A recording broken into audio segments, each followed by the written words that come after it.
All right. Well, good morning, fans. Welcome in here on Audio Sports Online. I'm Rob Kendall. Lex Zorn will join us here momentarily.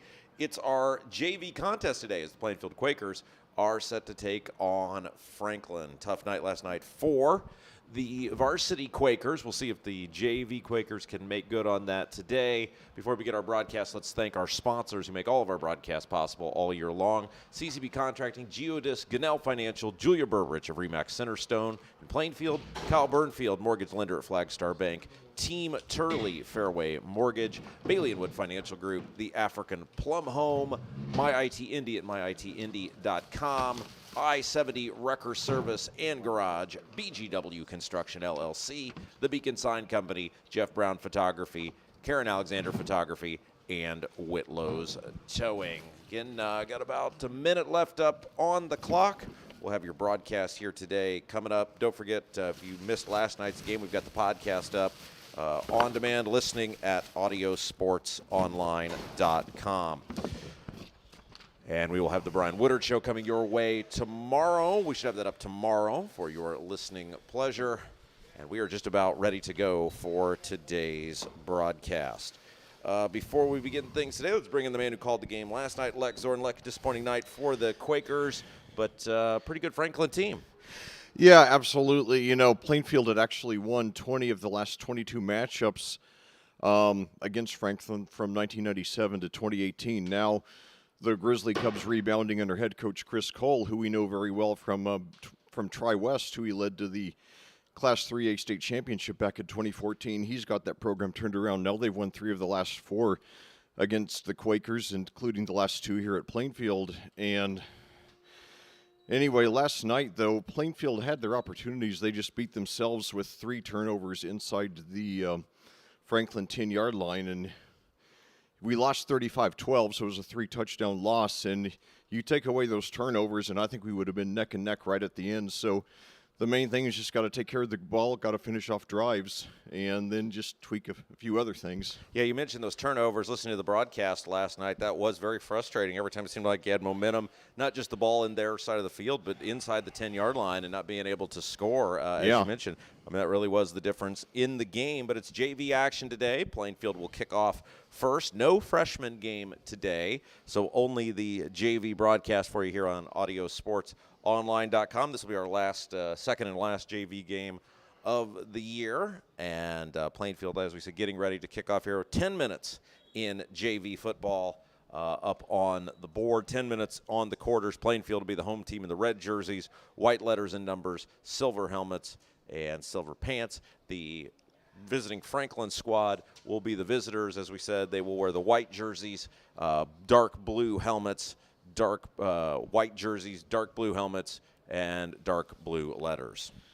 Well, I'll tell you, I think I must be getting old because I'm starting to get out of breath just walking up these steps now of the bleachers. Seems like more of a trip than it used to be, doesn't it? Yeah, I think they're adding steps, but I don't care. I always love to be here commentating high school football here in Indiana, and especially Plainfield Quakers football. Glad to be in my 11th season now here with the Audio Sports Online family, and man, what a ride it's been. 114 varsity games and probably in the 50 or 60 JV and freshman games now, hopefully a lot more to come.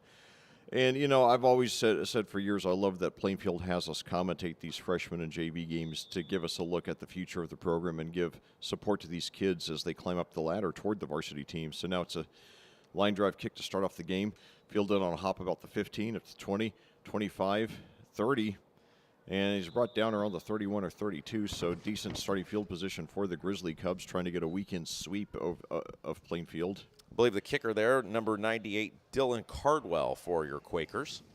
Yeah, and you know, last night it was odd that, you know, the 2 kickers last night in the varsity game for Plainfield, of course, Cameron Grimes, number 97, and then for Franklin, Patrick Fancher, number 93. You don't see a lot of kickers with numbers in the 90s. And so now and the 2 kickers on the Quakers roster now, 97 and 98, Grimes and Cardwell. So now Franklin goes first on offense. It's a run up the middle, but he stopped right around the line of scrimmage. Nice job by a host of Quakers there. The quarterback looks to be Keegan, number 7, Keegan Jocham. Like you're the name pronunciation expert. Yeah. Jochim. Yeah, I think it's definitely Western European sounding, and it sounds similar. There's in a lot of Western European countries, there's a first name Joachim, so it looks similar to that. It's like Joachim Noah. I don't know if he's still in the NBA or not. He was. I know he played for the Chicago Bulls for a while. He's with Florida's national championship teams back in 06 and 07. But anyway, so Franklin goes to work here. 3 receivers to the right, 1 to the left. And now another handoff. And this time he's got a little bit of a hole. Gets up for 2 or 3. It's going to be 3rd and long, though. 49 on the tackle that time. That's Elijah Flowers coming around there to make the hit. One of a host of Quakers. And it'll bring up 3rd down coming up for Franklin with 8:40 left to go in the first quarter. So we've pretty well contained them. 3 yards on their first 2 rushes here, so it'll be 3rd and 7 now for the Grizzly Cubs. And, it was interesting last night. Franklin lined up with at least 3 receivers on most plays, and yet they almost always rushed. They didn't throw a lot of passes last night. And now it looks like they're going to pass here, though. And it is nearly intercepted. Yeah, that time it looked like it was number 47, Elliott Eck, in there from the linebacker spot, getting a hand on it, knocking it away. Nice defense by the Quakers. Yeah, so 3 and out to start the game. And, last night Franklin got the ball first, and they consumed nearly half of the first quarter on that opening drive, got a touchdown, and then the Quakers on their ensuing possession, they ran off 7 or 8 minutes well into the second quarter on their first possession, turned it over on downs at the 9, and that was just, that set the tone for the whole game. All right, good snap. Kick is away. He drops it, but he picks it up, runs over, and he's got some room on the right side of the field. And he's past the 40, 45, 50, 45, 40, still on his feet, 35, and I think he's out of bounds around the 35 there, so that was a heck of an effort there on that return. Yeah, that was Jeshua Miller that time on the return for Plainfield. All right, so the Quakers with excellent starting field position here. And certainly, it would be great if they could, when you lose the varsity game on Friday night, you always want to rebound and, get the JV and freshman wins on Saturday to show that, you're not being dominated by the other school, that, you're going to get some victories, some varsity victories in the near future in that rivalry. And certainly, Rob, you remember as well as I do, for a long time, you looked at Plainfield schedules every year, and we always penciled in Franklin as an automatic win. And, like I said, we won 20 out of 22 games against them from 97 to 18, and now all of a sudden they've beaten us 3 out of 4. So it looks like now all of a sudden we've got a big rivalry going. Yeah, we talked with Coach Woodard on this multiple times on the coaches show, but basketball coach Andy Weaver and I were up here talking before the game. By school size of all the schools in the conference, next to maybe the Hoosier Crossroads Conference, you make a pretty compelling case that this conference is the best conference talent-wise in the entire state of Indiana. Yeah, I think it is the best conference that's not 6A dominated. It's primarily a 4A/5A conference. Then we have Perry Meridian, who's 6A, who ironically is the doormat of the league, has been for their entire 5 years here. So yeah, and now screen pass is complete, and he's so I guess they somehow negated that. Yeah, it was either a block in the back or a hold I didn't see. So unfortunately, Miller's nice return there went for naught. It's a 2nd down and long coming up for the Plainfield Quakers. Short gain on 1st down. That was Jameer Bowie there on the reception for Plainfield. Picks up just about a yard there.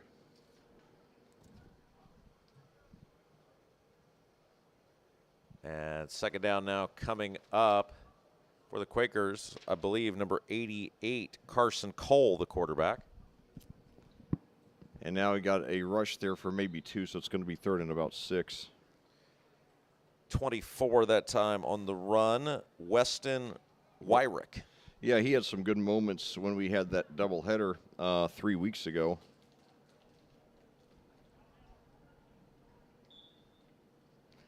That marathon doubleheader that we had against Perry Meridian, which thankfully we won both games, the JV game in overtime. Perry Meridian really has been making some strides, though. I don't think they're going to be the doormat of the conference too much longer.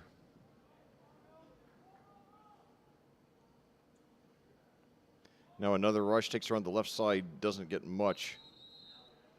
Maybe 2. So that was Werich again. Short gain that time. Again, as you said, Werich on the run. The clock stops. No, the clock's still moving, rather, I should say, with 6:30 left to go in the first quarter. And I believe this is 4th down. Yes, it is. Ball sits at the 44. They need to get to the 48-ish. And in a varsity game, you're probably punting here, Leck, but in the JV, let's run some plays. Yeah, that's one thing I love about a lot of things I love about the freshman and JV games, and that's one of them. That and now it fakes the handoff, rolls to his right, he's got some room, throws downfield, and he's got the completion for the first down up to about the 40. I believe that was number 23. Yes, it was on the far side of the field. Number 23, Kyler Henry with the reception. All right. Yeah, I remember Henry had some good moments there, at least one good moment in that Perry Meridian game a couple of weeks ago.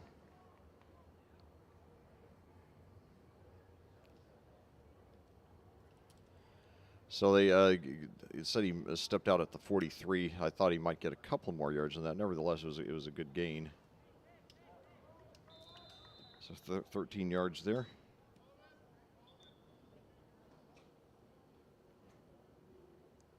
So Plainfield complete on its first 2 passes of the game. Don't forget, Plainfield plays Whiteland on Senior Day next Friday night. Hope you all get out for that one. We hope not, but it is possibly Coach Woodard's final home game. Hopefully we'll have some home playoff games too. So now 1st and 10 for the Quakers at the 43. And now a handoff, and I believe that's Werich again. He gets 2 or 3. Yeah, that was Werich. Weston Werich is a sophomore, 6 feet, 180. Give him credit for 2 on that one. 3 carries, 2 yards on each one. 5:19 to go and counting here in the first quarter. They play 10-minute quarters here in JV ball. Franklin got the ball first, went 3 and out. Now Plainfield 2nd and 8 at the Franklin 41. No score here. Takes the handoff now. Quarterback rolls left. Got a man open. It's complete at the 35, and he's got the first down up to about the 29. So that's a 12-yard pickup there. Nice reception that time. 21, Jack Aldridge on the reception.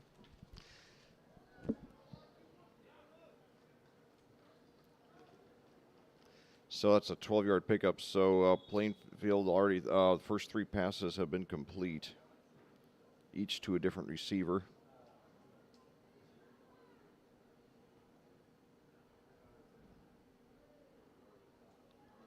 And now throws a screen pass, and it is complete for about 3 yards there. That time the receiver was Marcos Rivera, also has played a little bit of varsity ball this year.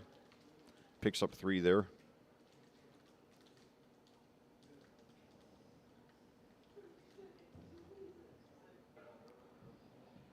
So 4:22 to go and counting here in the first quarter. Plainfield almost taking a page out of Franklin's book from last night as far as just, their opening drive just being very methodical and eating up a lot of the clock. So 3 receivers to the left, 1 to the right. Now quarterback keepers are on the left side, and he's out of bounds around the 20. That's going to be very close to the first down there.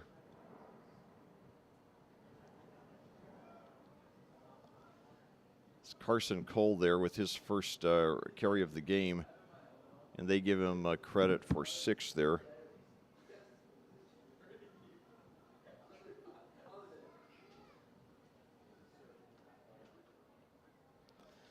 .405 to go in counting. Now Quakers now 3rd and 1 at the 20. Just need to get a yard here, though it's clearly in 4-down territory. Now it's fakes the handoff. Screen pass. It is complete to Aldridge, and he takes it inside the 15, knocked out of bounds around the 12. Yeah, they're doing a real nice job here, Leck, on these little pitch and catches, short passes, not trying to throw the ball too far down the field, just picking up, 5, 7, 10 yards at a time. Yeah, it's a very effective strategy so far. Give him credit for 8 there. So yeah, very, very good start to this game, and helping us get some momentum.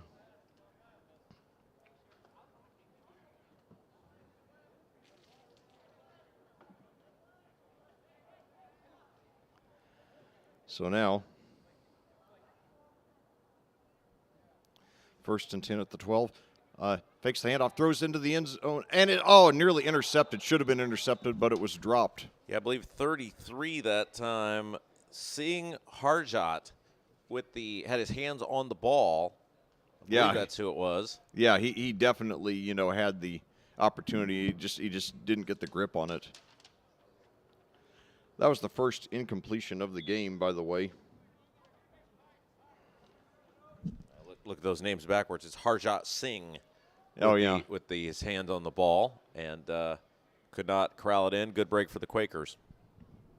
So 2 receivers to the left, 1 to the right.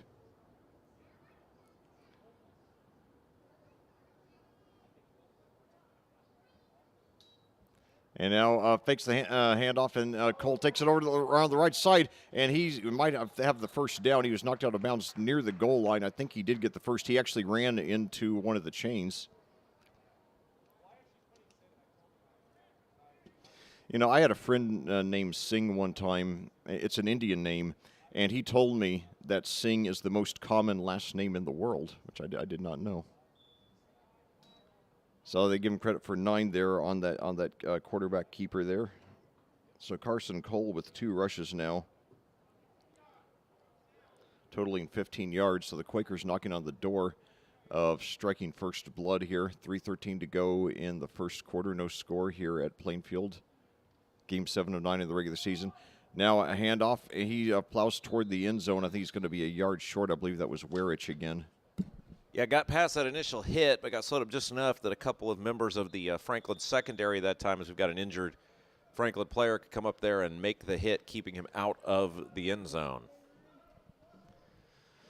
But really, it's it was last night, sometimes, people have emotional reactions to games, both positive or negative. But looking at and now that I've had about 14 hours, 16 hours to think about last night's game, truth be told, Plainfield did a lot of good things. They just wasted too many opportunities, and they gave up too many big plays. And you just tweak a few things, and they could have won last night, or at least been neck and neck at the end. So. And keep in mind, we got 27 days until the playoffs start, so we still have a lot of time to fix things. We fixed a lot of things in the course of this season. I think back to those first 3 games, the losses to Greenfield, Central, Harrison, and Mooresville. We've come a heck of a long way since then. Especially the quarterback, Hunter Newell's come a heck of a long way. He's really starting to come into his own. And I just hope that by the time the playoffs start that we'll be rolling all cylinders. And best case scenario for the playoffs right now, if we can draw McCutcheon in the first round, which should be a very easy win. They're a very bad team this year. And then on the other side of the bracket, if we get Harrison and Decatur Central, who beat each other up, and then we just have to, beat one of those 2 teams to win the sectional. We lost to Harrison by 8. We beat Decatur Central by 2 in overtime. So both of those games, would be like about a 50-50 proposition. So we got a shot to win that sectional this year. So now pitch back to Werich. He takes it on the right side, and he's into the end zone for the touchdown. Boy, what great blocking, Leck. That was phenomenal blocking, and they really got the edge that time. An easy score. All right, so that's the way I like to see it. So now we got them in the early hole, turning the tables from last night. And, so here we are, 7 minutes and 15 seconds into this game. Franklin's run 3 plays on offense. That's how you win a game, if you're the other team. So Plainfield obviously doing a great job here. And now for the extra point, we've got Dylan Cardwell.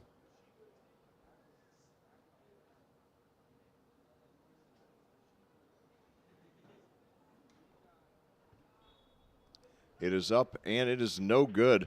And so the extra point woes continue. Last night, Cameron Grimes was 0 for 2 on extra points. He hit his first 16 on the year. Now he's missed his last 4. So, and we got to improve the kicking. Last night it wasn't a factor. That's not why we lost the game last night. But we could have lost to Decatur Central last week because of the missed extra points. And, Whiteland next week.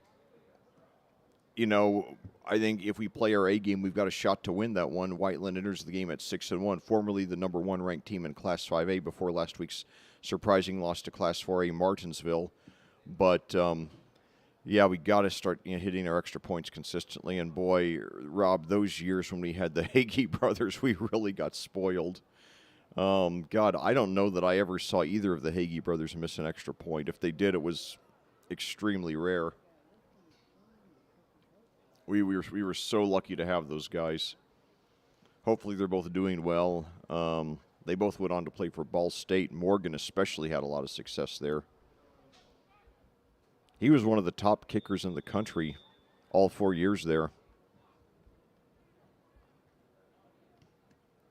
So the kickoff is fielded, and now that's a loose ball. We got it. Yes. Plainfield recovers at the 27. 45 came away with the football. That is Lee Glenn, a junior. Nice job to get down there and get on that football. So the Quakers now have a chance to stick a dagger. No, he's got a better spot than I thought. I thought he got it at the 27. They're putting him at the 25. It's close enough, Leck. This is not the NFL. I do know things tend to be pretty lax in JV ball and freshman ball. And, of course, I remember those Little League championships we used to commentate up there in Fishers. Those were a lot of fun also. So empty backfield, 5 receivers. Screen pass, it is complete. And he's inside the 20, inside the 15. He's got the first down there. That was Joshua Miller there. He took that ball after he caught it, Leck, put it in one hand. That was like very Randy Moss, Calvin Johnson-esque there. Yeah, that was so Joshua Miller showing a lot of early promise here. And by the way, Plainfield already has completed passes now to 5 different receivers here, and we're still in the first quarter. Give him credit for 11 there. So now 3 receivers to the right, Miller out to the left, 1 running back, and now a handoff. Finally, we're finally our first loss on offense. That was on a, I think they were trying to get a reverse there. That was Nahom Sigazib. Sorry, I'm glad, Leck, that you took it because you got closer than I probably would have gotten. And our apologies. I'm gonna have to go. I'm gonna have to go find that young man after the game and ask him so I can get it right next time. I'll spell it for you all here in a moment. Sorry about that. So now Cole rolls to his right, throws into the end zone, and he made the catch but out of bounds. Yeah, they're on the far side of the field. I believe, it's so hard to see those numbers, 86 that time. Jameer Bowie, the intended receiver. Yep.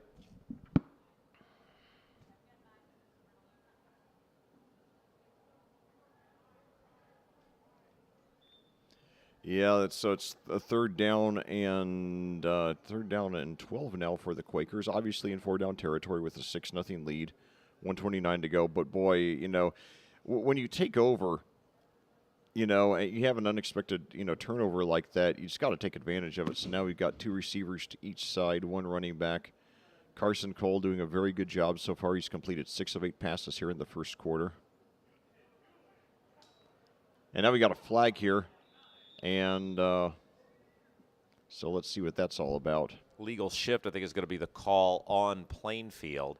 Number 81 that time, I believe, Mason Monday was the intended running back and fell on the football. They do decline the penalty because there was a loss on the play. So now a 4th and long coming up for the Quakers from the 20. They need to get all the way down to about the 6. Yeah, so I assume that they will be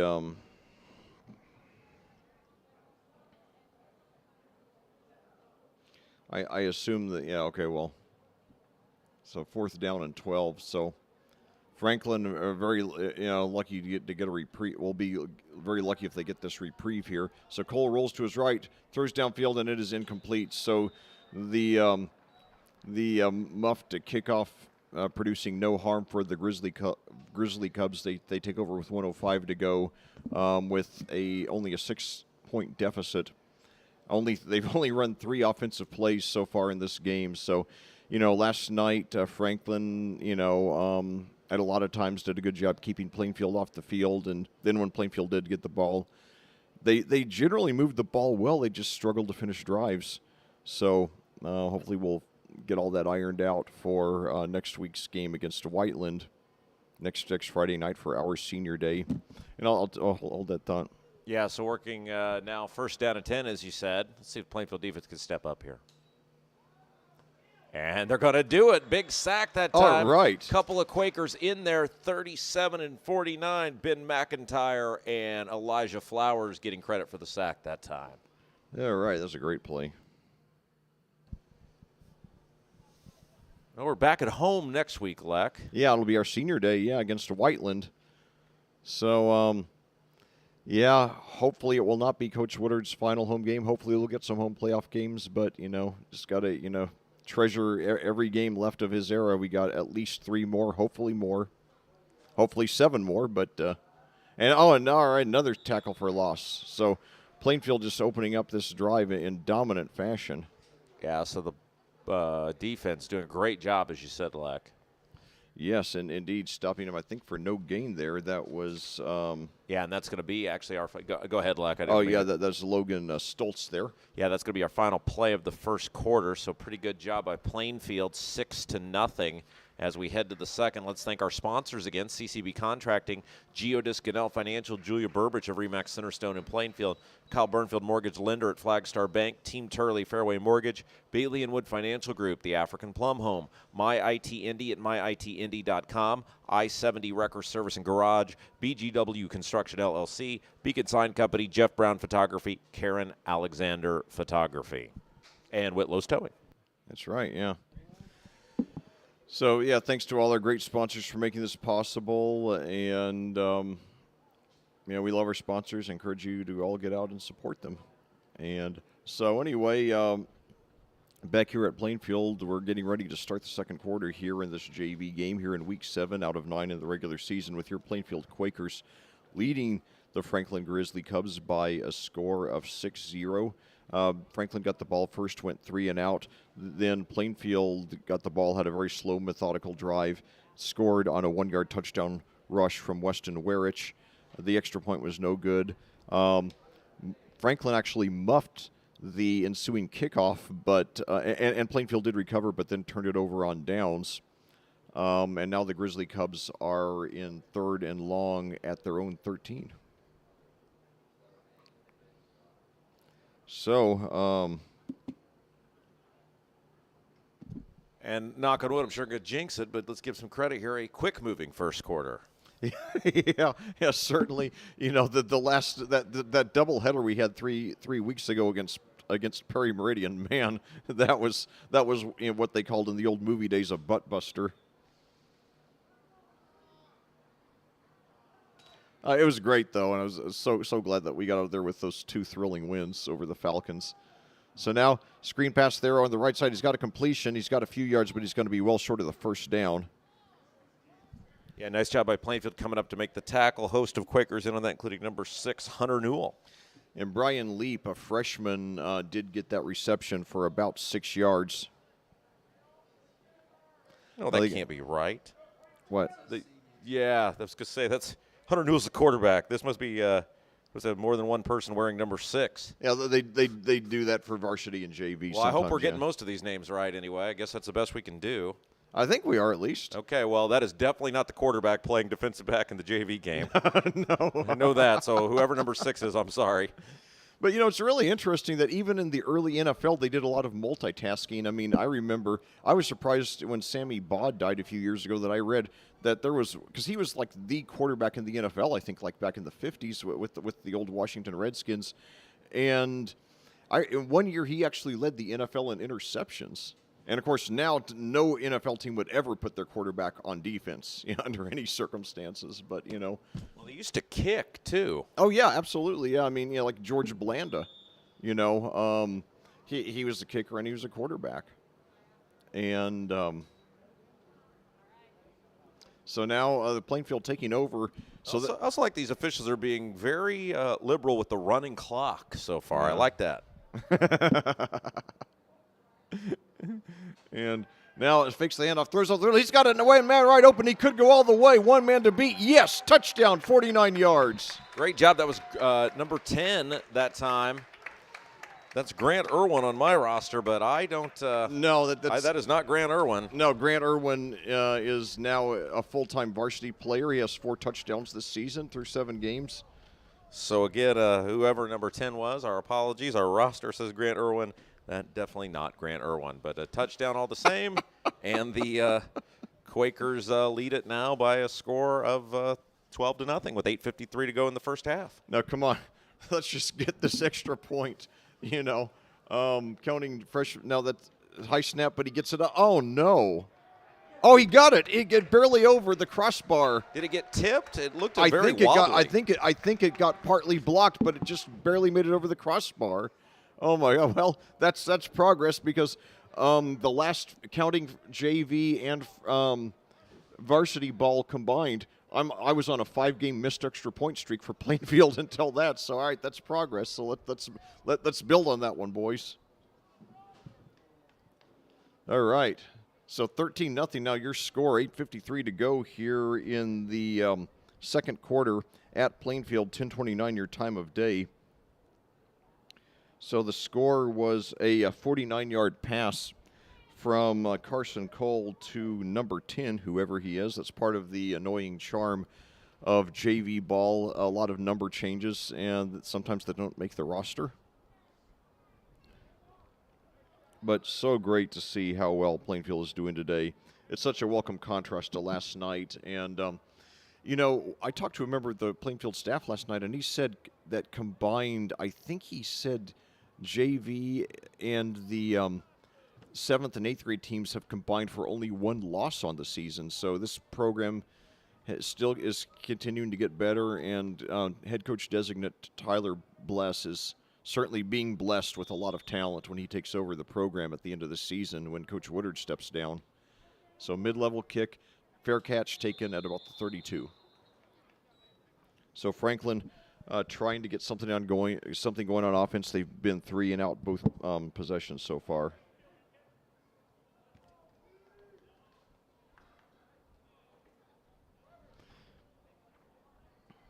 So Cole, by the way, his numbers that I have so far, 7 for 9, 97 yards, and a touchdown. So hopefully, he'll be ready. Hopefully Hunter Newell will stay healthy this year and next year, but it's always good to know when we have a solid player on the horizon. Of course, Cole we need to get him bigger. He's only 5'7" and 140, but man, having a great game today. And now a rush for about 2 yards there. Nice job on the close that time. Number 50 with the tackle. We do not have a 50 on our roster. Our rosters are off today, Leck. Yes, they are, and that was, I believe that was Isaac Broughton there. I think that was number 32. Who knows if that's actually who it is or not, but and another thing, it could be that that Franklin has put some guys from its freshman team in today since there's no freshman game. So, anyway, we'll just do the best we can here. And Stoltz, he's got some room on the right side. He's got the first down up past the 45 near the 50 there. Boy, did they ever need that play. That's about a 13-yard pickup there.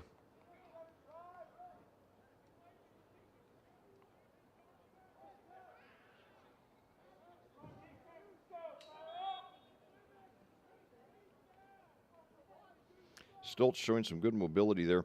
And I'll tell you, Franklin's quarterback last night, he was a freshman. He's not their usual starter. He was filling in for their usual starter.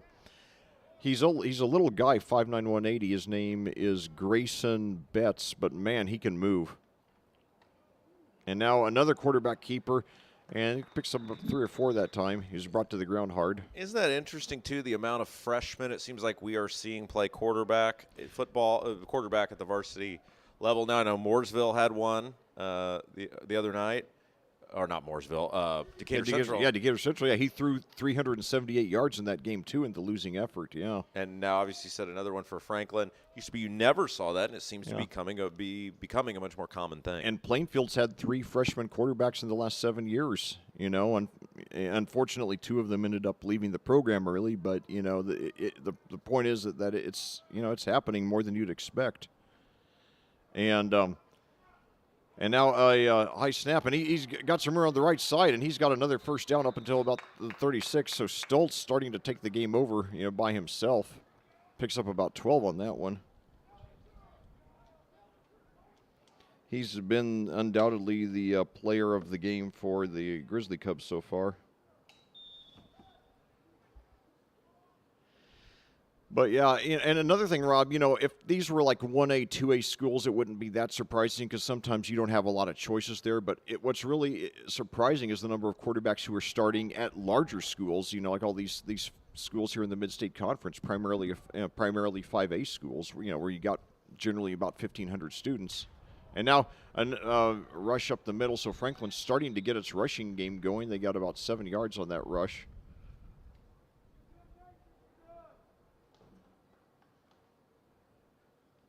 So that was Stoltz there.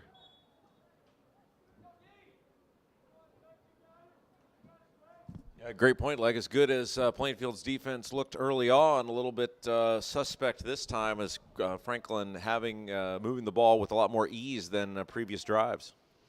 Yeah, so they're finally starting to catch on. I'm sorry. Keegan Jokum, the quarterback, he's really moving the ball well, and then now he fakes the handoff there, takes it up himself, but they're ready for him. He doesn't get much. Yeah, he got past his initial line of scrimmage. Now the ball may be loose, although I don't see a big run in here, so I think maybe they'd already ruled him down. That's what I think. Oh, we got a plane over there flying away from us. Nice job by the Quakers defense there that time. A host of Quakers getting in there. Got hit in the backfield and then kept going, moving forward. So at 79, Thomas Strange, I think, got in there on the hit.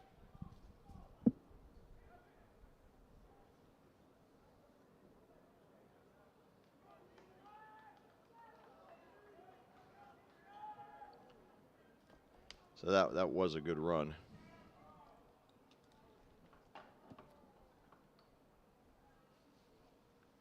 So now high snap, but the quarterback takes it over to the left side. He's got some room inside the 20, inside the 15. That's going to be a first down and much more. It's a pickup of about 10 yards there.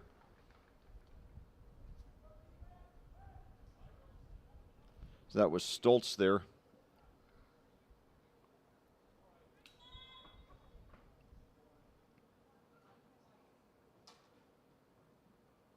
So it'll be first and 10 for the first and 10 at the 15 for the Grizzly Cubs.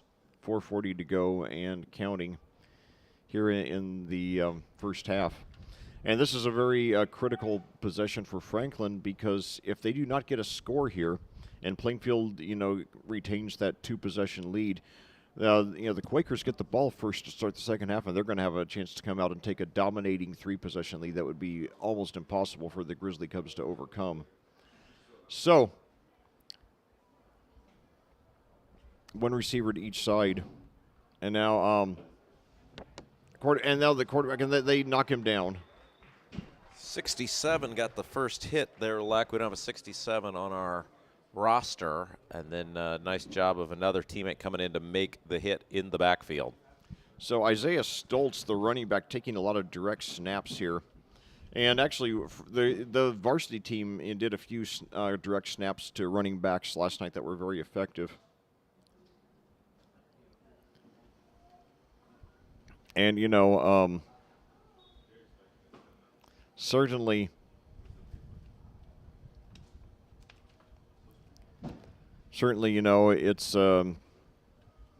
it's it's always good to see all the experimentation that goes on in these freshman JV games. One of several reasons why I'm glad that we cover them. And now they got a man wide open, and he's got the touchdown there. Did they say he broke the plane, or did they say he was down at the 1? Because he fell into the end zone, but they looks like they're going to rule him down here. I don't see any signal yet, although now they're meeting and huddling. The it was just a fake there. They acted like they were going to kind of, I think, throw it one way, and then defense bit on that, and then the guy was wide open there in the middle. Yeah, he was. They're going to say he's down. Well, I think they've got the ball. Now they'll say it's a touchdown. Okay. I was going to say I thought so, and I think that was was that Henry Houston who got in there? Number 36. Yeah, Houston. Yeah, so Houston, a freshman, 6 feet 171. So I've noticed the name Henry is making a comeback. I don't think I had any peers. I'm 51 to put that in perspective. I don't think I had any classmates ever named Henry. And now you see a lot of young kids. I mean, I thought it was an old man's name when I was growing up, and now you're seeing a lot of young kids with the name again. So it's interesting the way that names make a comeback. And now a 2-point conversion attempt. And did he get in? Is it quarterback keeper? Yes. So now we got a brand new ball game here. 13-8 your score with 3:16 to go here in the first half. So Franklin not rolling over and dying when they went down 13-0. Yeah, they just took the snap and went right around left end in for the score. So now Plainfield, and they do have all 3 timeouts left, so I imagine that they'll make a really good effort to get a score here to get that 2-possession lead back before they head into the locker room or wherever they head, because I noticed that in the freshman and JV games, they very often don't go to the locker room. They very often find some other place to take shelter. Sometimes, like in one of the end zones. But nevertheless, very, very good competitive game so far. And, I think, Rob, that this is going to be a very competitive series for the foreseeable future. I think Chris Cole, I have a feeling that he is going to stay at Franklin for the long term and, make the Grizzly Cubs, a consistent winner there in Class 5A. And, running a small to mid-sized program is so radically different than running a large program. So I knew that Chris Cole was a great coach from seeing him at Tri-West, how disciplined, how fundamentally sound his teams were down there. But I really wondered if he would be able to turn around a large program that's been struggling so long by Franklin. And it looks like he's starting to get there. Franklin ranked number 8 this week in the AP poll, likely to move up a notch or two after last night's big win over Plainfield. And now the return, he breaks a tackle or just before the 35, now up to the 40. And so that's a good return there by the Quakers. 3:09 to go in all 3 timeouts. So they've got plenty of time to get that 2-possession lead back before halftime. 26, Bo Myers on the return. Yeah, and of course I've noticed the name Bo is making a comeback also. I mean, last night one of the heroes for Franklin was their running back Bo Baker, who had he had a rushing touchdown in the first half, and then in the second half he had a defensive touchdown on a 99-yard fumble recovery. So now pitch back there, and he's brought down right around the line of scrimmage. So it'll be about 2nd and 10 for the Quakers. 2:42 to go and counting. I didn't catch who that was on the carry, but he is in there. And now screen pass. It is completed to number 10, who scored the touchdown earlier, up to the 45, 50, 45. He's got some room on the right side. 35, 30, and dragged down about the 27. So that's a great pickup there of about 33 yards there for the Quakers, and they are in business with 2:25 to go. So whoever number 10 is, he's having a heck of a game now. 2 receptions for 82 yards and a touchdown.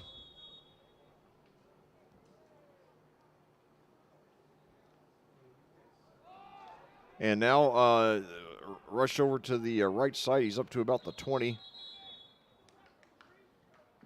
So it'll be 2nd and short for the Quakers. So Plainfield looks like they got a good shot here. Let's see who was that on the rush there. I believe, okay, Kyler Henry again. Quakers now with 2 running backs. They don't do that on varsity very much anymore. And now fakes the handoff, throws into the end zone. He's got a touchdown. Yes. All right. I believe that was, well, it's number 1 on a jersey. It is not, that is that is not Caden Vanderbush. No, Caden Vanderbush is a full-time varsity player now. I had 4 receptions last night down at Franklin. Usually Plainfield's pretty accurate on their jerseys. Yeah, well, I think what they might be doing is they might be weaving in some of the freshmen. Yeah, that's a good point. Yeah. So maybe I ought to go down during halftime and pick up a freshman roster. Maybe that would help us out a little bit. So now the extra point. Let's make it 2 in a row. Boy, this one not very good, but he barely got it over the crossbar again. That back official had to look at the front official had to look at the back official and said, "It looked good to me. It looked good to you." And the guy gave him the signal and said, "Yes." Now there is a flag on the play. Field goal or extra point is good. Personal foul on Franklin. So I guess they'll assess it on the kickoff. Must have been like a roughing the kicker type of penalty there. And like you said, Leck, I think they'll assess that on the kickoff. I believe you are correct. So minute 48 left to go now in the first half. It's 20-8 in favor of Plainfield. And Rob, that was just an awesome drive. That Franklin, all of a sudden they look like they're going to make a game of it. They cut it to 13-8. And then, we get the ball with 3:16 to go, all 3 timeouts. I thought we'd be kind of methodical, but, we just went super aggressively and got the touchdown in not even a minute and a half.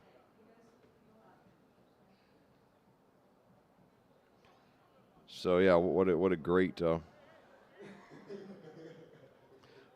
game so far for the Quakers. Nearly a perfect performance. The only not so great moment is when they took over at the Franklin 20-25 after that muffed kickoff and failed to get any points out of it. But other than that, I mean, this has been a solid A performance for the Quakers. So it really gives us a lot of hope for the future of this great program that Brian Woodard has built now for the last 17 years and is getting ready to hand over to Tyler Bless.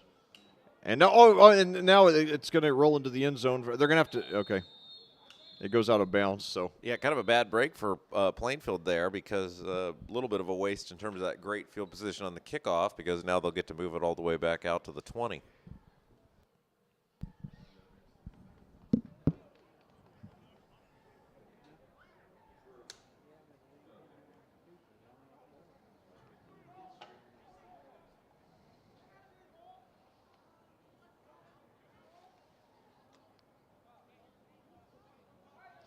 So now 1:43 to go. Franklin with a 2-possession deficit, still 2 timeouts, so they got a chance to do something. They finally got their offense going on their last possession, got a touchdown and a 2-point conversion.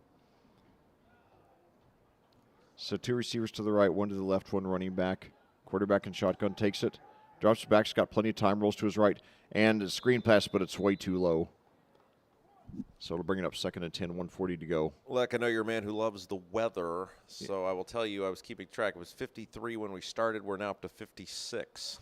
Yeah, I always try to keep track, and I'll tell you it's a heck of a lot comfortable than it was during that last broadcast that we had where we were both standing several feet back to try to find a spot in the shade because that the intensity of that sunlight, and that was when I was wearing short sleeves. I got a hoodie on now, and I'm still, I feel pretty good. So, yeah, definitely it's better to and it's a high snap over his head. He's going to have to, and he falls on it around the 4. So now Plainfield might want to take its timeouts here because we're going to have a shot to get the ball back in excellent field position with a chance to take a 3-possession lead into halftime. Yeah, I think that's exactly what they did. Yeah, very good move here.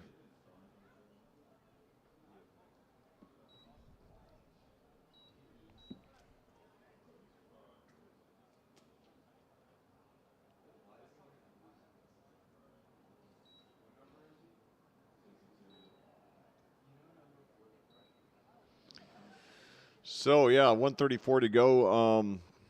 Plainfield 20, Franklin 8. The Grizzly Cubs now have the ball all the way down. It looks like they marked it at the 4, so that'll bring up 3rd and 27 And if you think that sounds bad, it's not as bad as something that happened to Plainfield in the fourth quarter last night, where, and granted, the game was already out of reach by that point, but the Quakers had the ball 1st and 10 at the Franklin 8, trying to end the game on a positive note.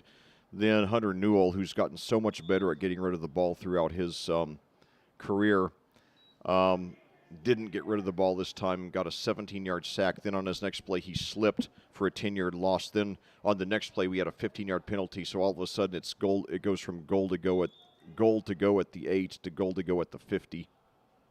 So that's the first time I've ever seen anything like that happen that I ever remember. And so anyway, it's a rush, and he gets about 12 or 13 yards, but Plainfield was just trying to take away the big play. So we got to take a timeout here. 1:25 to go, and we're going to get the ball in good shape, in good position. They're marking the ball down at the 17. They just let him have, a few yards as long as he didn't get close to the first down, because it was 3rd and 27. So now Franklin will be punting from near their end zone. Yeah, I believe Plainfield will have 1 timeout left to work with. Yeah, and we get the ball first to start the second half. So if we can get a score here, make it a 3-possession lead going into halftime, and then make it a 4-possession lead going into the second half.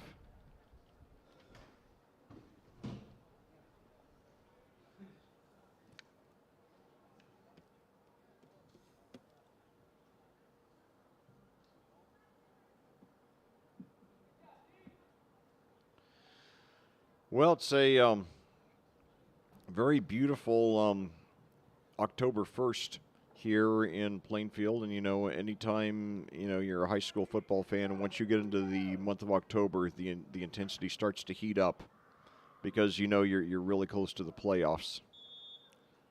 So Plainfield will start the playoffs in 27 days. It normally would be 20, but we're in a 4-team sectional, and everybody gets a first-round bye. So a very low kick, fair catch taken at about the 37. And, I'm glad we've got that first-round bye, because I think that extra week, both to get healthy and to keep polishing up our weaknesses, can really make a big difference in getting us ready for the playoffs to hopefully get that elusive sectional championship. And I haven't looked at the potential regional matchups, but if we do win the sectional, I've heard that we might have a favorable regional matchup as well. So... But in the sectional, that should be our minimum goal. Coach Woodard deserves that. He's certainly earned that right to get a sectional championship with all the bad breaks he's had and everything he's done for this program. So now Plainfield takes over at the 37, and now we got the plays whistle dead here with 1:18 to go. The Quakers still with 1 timeout. It's going to be against Plainfield. But yeah, Coach Woodard, he deserves that sectional championship, and anything we get beyond, if we get the sectional, we'll be playing with house money, and anything beyond that is just, a bonus. But certainly, I hope that we'll give him that send-off. So now the Quakers line up 3 receivers to the right, 1 to the left, 1 running back. Carson Cole's done a great job today at quarterback. And now we've got another penalty against the Quakers. So Plainfield, after taking over with outstanding field position at the Franklin 37, now self-destructing. 2 consecutive penalties, and now the ball goes back another 5 yards. So Coach Woodard will not like that. 1:18 to go now here in the first half. Plainfield leading Franklin 20-8, trying to get back on track after last night's varsity loss, 35-12 down at Franklin. So the snap, screen pass over to number 1, makes the catch up to the 45. Up to the 40, and he's knocked out of bounds, so we don't have to use a timeout here. They're going to say he stayed inbounds before he got out, take it down inbounds before he got out, so the clock will continue to run.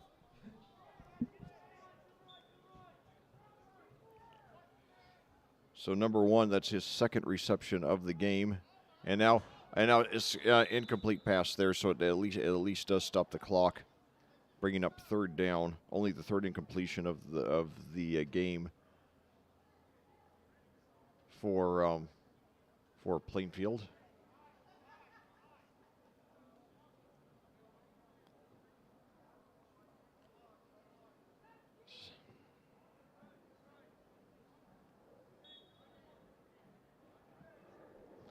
It's a wild night for Hendricks County, the Hendricks County football teams last night. We'll talk about that at halftime. But anyway, 2 receivers to each side. The snap. Got plenty of time. Throws deep down the right side to number 1, and is just the timing was off.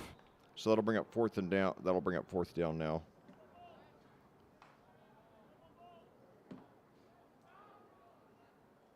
Cole has completed 9 of 13 passes in this game.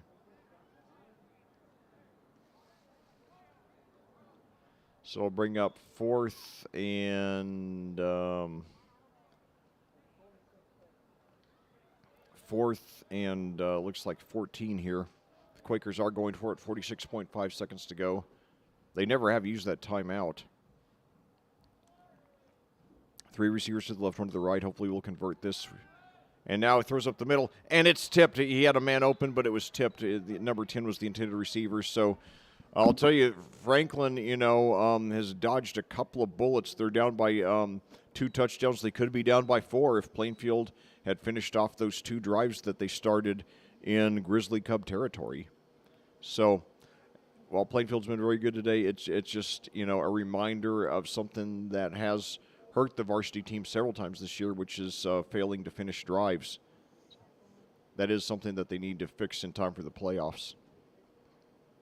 We still got time to do it, trying to take a glass half full approach. When we lost to Mooresville 38-7 back in week 3, if I would have known that that we were going to win 3 of our next 4, I would have taken it at that point. I think we all would have. I think a lot of it, a lot of this depression over last night it was such an emotional drop after the super euphoria of last week's win over Decatur Central, breaking that 13-game losing streak to the Hawks. That was just such a high that it was such a long way down after that. But anyway, we'll be back, and now we still got a game going here. 42.8 seconds to go. Screen pass, and it's taken over at the left side. However, he only gets about 2 yards out of it. That was a Brian Leap there on the reception. Franklin has 2 timeouts. Let's see if they use them, trailing by 12, 35.5 seconds to go here in the quarter. And they don't seem to be showing any urgency at all, even though Plainfield gets the ball first to start the second half and will have a chance to take a 3-possession lead. Nevertheless, the Grizzly Cubs still, they line up, 20 seconds to go. Still got 2 timeouts left. 2 receivers to the right, 1 to the left. Snap, handoff. He's got some room around the left side, but he's staying in bounds. I think he's got the first down. However, only 4 seconds left, and now the clock finally stops with 2.4 seconds to go. So Franklin not showing any urgency at all. Surprisingly, I thought and now the clock runs out. So after 1 half of play here on this beautiful Saturday morning at Plainfield, your score: Plainfield 20, Franklin 8 in JV action here on AudioSportsOnline.com.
All right, as we begin our second half here on Audio Sports Online, let's thank our sponsors again: CCB Contracting, Geodis, Gannell Financial, Julia Burbridge, Remax Centerstone Plainfield, Kyle Burnfield Mortgage Lender, Flagstar Bank, Team Turley, Fairway Mortgage, Bailey & Wood Financial Group, African Plum Home, My IT Indy at myitindy.com, I-70 Wrecker Service and Garage, BGW Construction LLC, Beacon Sign Company, Jeff Brown Photography, Karen Alexander Photography, and Whitlow's Towing.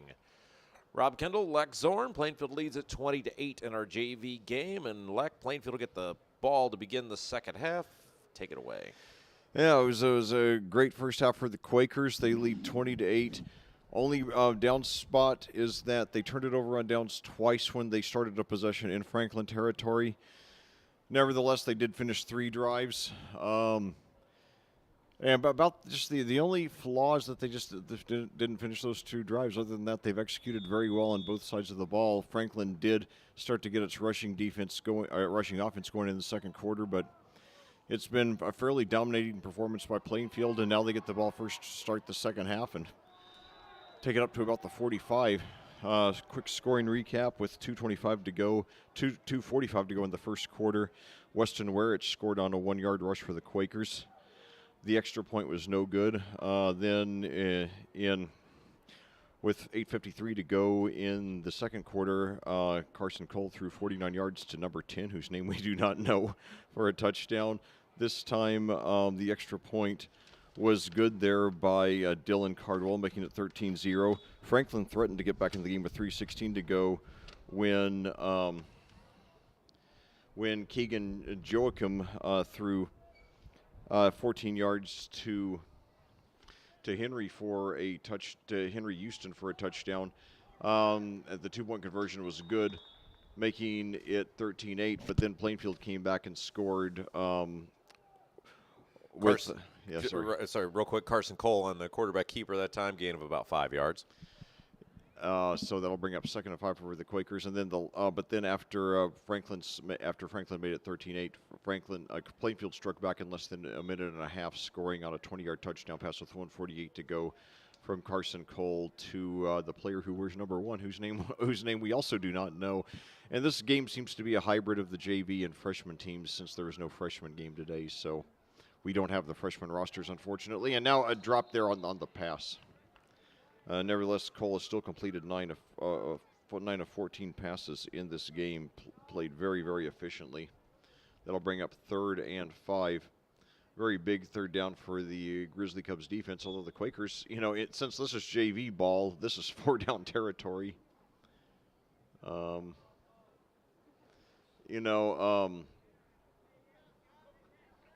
hold that thought. It's 3 receivers to the left, 1 to the right.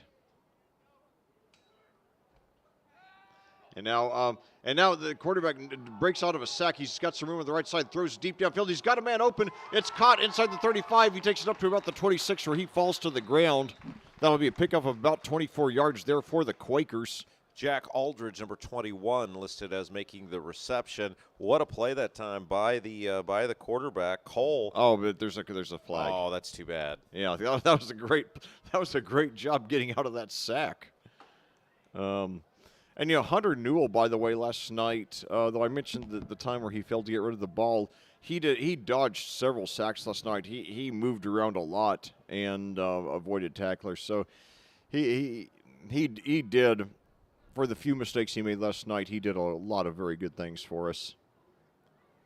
And I think Newell is going to have a banner senior season. He's just, I think the last 4 games, Newell has 8 touchdowns, only 2 interceptions. Both interceptions coming on Hail Mary, so I don't count those. There should at least be an asterisk for those.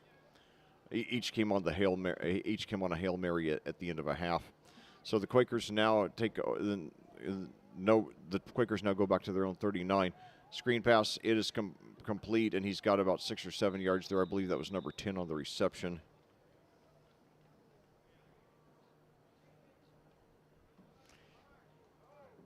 He had a 49-yard touchdown reception in the first quarter. 8:19 to go and counting here in the third quarter at Plainfield, excuse me. So it's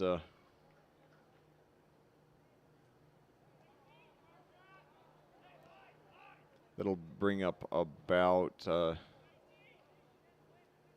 it'll be 4th down and about 13. So looks they're lining up to go for it. Well, sometimes we see,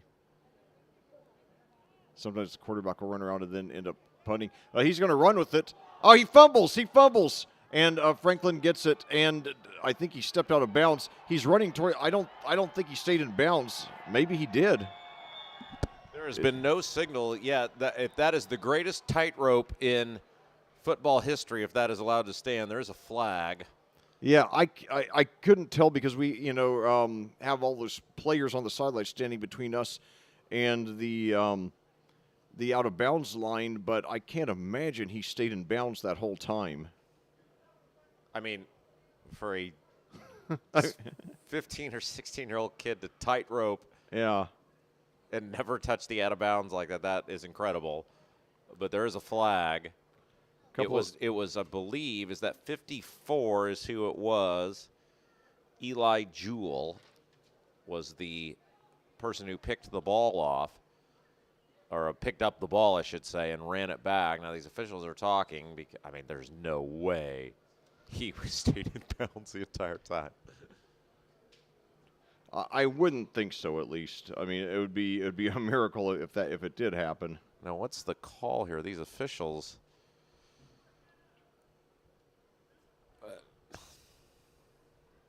Still no signal. There is a flag laying at about the 14-yard line. Still no signal from the officials yet. Now they're going to, whatever it was, they're going to mark it back from the 14. I guess that's where the penalty took place. Man, they are going to allow that to stand, so I guess Plainfield got super lucky that they called a penalty there because they are going to allow the greatest tightrope in football history to stand. Well, nevertheless, the benefit of having no replay, Leck. Yes, indeed. So Franklin takes over in excellent field position at the 24. Still in this game. If they get a touchdown here, it will be a one-possession game. They trail 20-8 now. Then when we got a free moment, I'll talk a little bit about what the other Hendricks County teams did last night. It was a mixed night for the county. A lot of good, a little bit of bad too. But overall, a lot of exciting football played here in the county this season. And certainly, several teams with a good chance to make a deep playoff run. So now, quarterback keeper, he's got some room past the 20. He's got some room over the 15, 10, 5 on the left side of the field, and he's knocked out of bounds, I think, around the 4. 26, it looked like, came over and made Bo Myers a touchdown-saving tackle there inside the 5-yard line. And that's Bo spelled B-O-W. I don't recall seeing that spelling before for the name. I think that's been the last generation. One of the crazy trends here in America is giving kids names with odd spellings. Think about how many times some of these poor kids are going to have to correct the spelling of their names throughout their lives.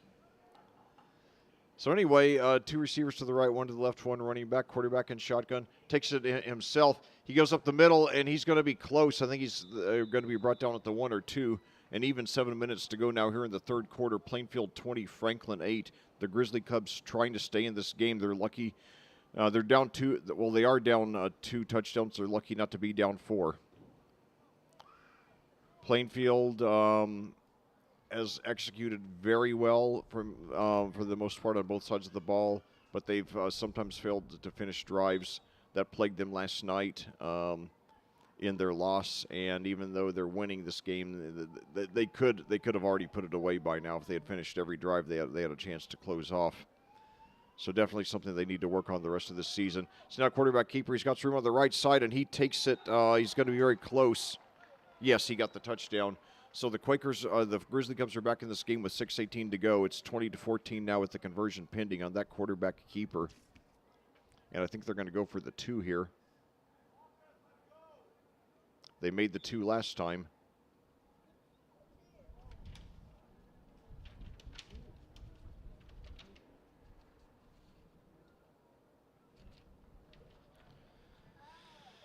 So we could have another exciting finish here.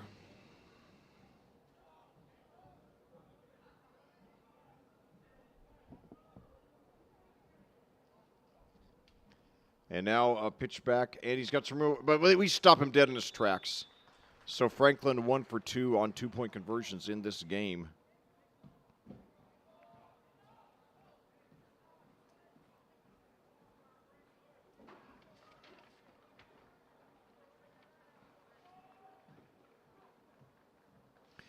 So 6:18 to go here in the third quarter at Plainfield. Your score, Plainfield 20, Franklin 14 here in JV ball.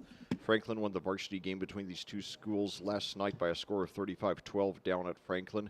It was the Grizzly Cubs' third win in their last 4 games against the Quakers in varsity action, after previously Plainfield had won 20 of the last 22 in the series. So Chris Cole doing a great job down there at Franklin, showing why he won the Class 3A state championship with Tri-West back in 2014.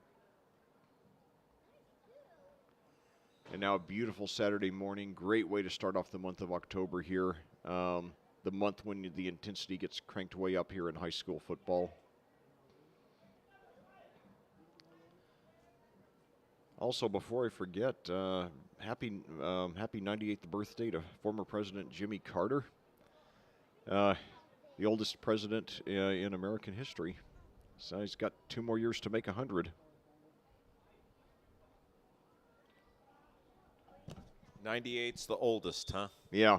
It was Reagan, wasn't it? Yeah, and then Ford beat him, and then Bush Sr. beat him, and then Carter beat him. So it's been beaten quite a few times in the last, in this century. And now the return taken to about the 27. That was Joshua Miller there. A very nice return, giving the Quakers solid field position. But interesting, though, Reagan is the only 2-term president ever to reach the age of 90. 5 of of the 6 who've made 90, 5 of them were 1-termers. And of course, one of them, Ford, didn't even last a whole term. He was about 2.5 years. So the moral of the story is that the presidency ages you fast. I'll tell you, it's really interesting to look at the pictures of Obama from when he got into office to when he left. I mean, he looked like he aged, I think, about 16 years. It said that it ages you about twice as fast. But anyway, now a handoff, and he's got some room up the middle. He breaks free for a first down, spins around, passes the 40 up to about the 39, so that's a gain there of about 22 yards there. Yeah, nice job by 24 that time. Weston Wyrich with the run. Yeah, he had he opened the scoring with that touchdown in the first quarter, but that's his longest run of the game here. He also did a lot of good things, against Perry Meridian a few weeks ago when we commentated that JV game, that overtime thriller. So 2014 now your score. Plainfield at the Franklin 39. Sweep around the left side, past the 35, and he's pushed out of bounds around the 33, so that's a nice gain there by Werich again. They give it to him 2 plays in a row. I'll tell you, last night, the hero for Franklin was this huge running back named John Shepard. He's a senior. He's a brick wall at 6'2", 235. He's not very talented. He's just super, super tough. And he would just get consistently about 4 yards every play, which is all you need to keep the clock and the chains moving, and we just had no answers for him. And rushing defense has been the most consistent part of our game all season, but sometimes you just run into a guy who's just too good. So now a screen pass, and he's got a catch there. I think he got the first down. Let's see, that was yeah, they're signaling first down. I think that was 49 with the reception that time. Yeah, Elijah Flowers. Yeah. Yep, that is. I think you are correct about that. I'll tell you one thing, one thing I really appreciate, Franklin's jerseys are really easy to see in daytime football. The numbers are easy to read. Sometimes color schemes are hard to read in the day. Sometimes they're hard to read at night, but Franklin's are easy to read in the daylight, so that's good to see. So now 1st and 10 at the 29. Cole fakes the handoff, rolls to his right, and he's got out of bounds for the first down after a pickup of about 12 yards. He runs out of bounds around the 17. So Cole definitely gets the game ball so far for the Quakers in this game. And by my count, by the way, I've got 8 different Quakers catching a pass in this game.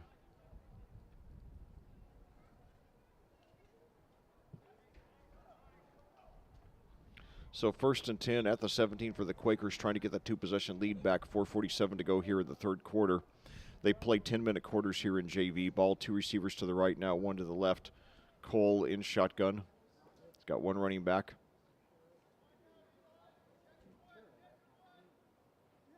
Takes a snap. Now hands off, but they're right on top of him, and he's going to be brought down for a loss. So good stop there by the Grizzly Cubs, trying to avoid going down in that 2-possession hole again. That was Werich. I believe that's the first time he's been tackled for a loss all game. He has a touchdown. So give him -2 there. Still having a good game. Still likely to be on the varsity team next year. He is a sophomore, 6 feet 180. I'm sorry, 6 feet 180. So 2nd and 12 for the Quakers at the Franklin 19 with a 20-14 lead.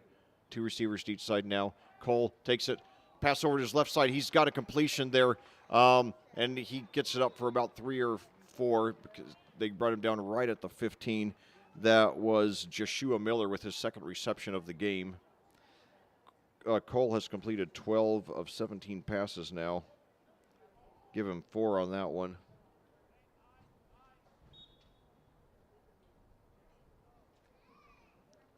So Miller with his 2nd reception of the game.